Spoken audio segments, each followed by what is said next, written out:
All right, today we're going to learn how to tie a constrictor knot, hopefully. This is actually more of a hitch than it is a knot, since you tie it around objects and not in the line. But semantics, because there are things that break every rule. We're going to go around our object. We're going to form that X.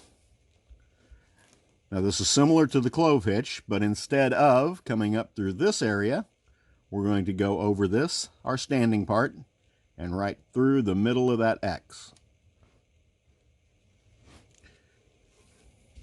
I'm going to form the knot, dress the knot, and tighten the knot.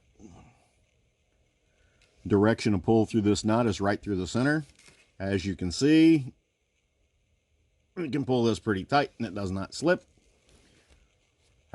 Just like the clove hitch though, if your direction of pull is off, it will reform the knot a little bit.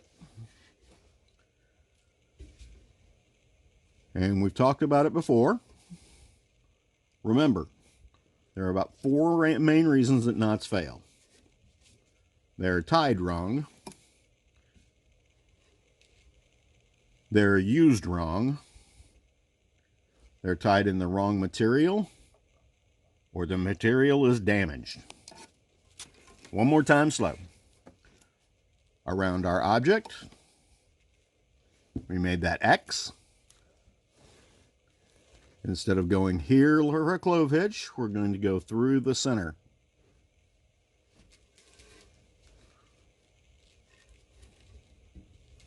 And there you have it.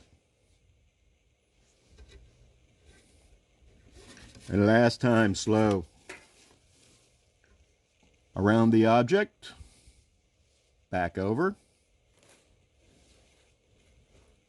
through the center.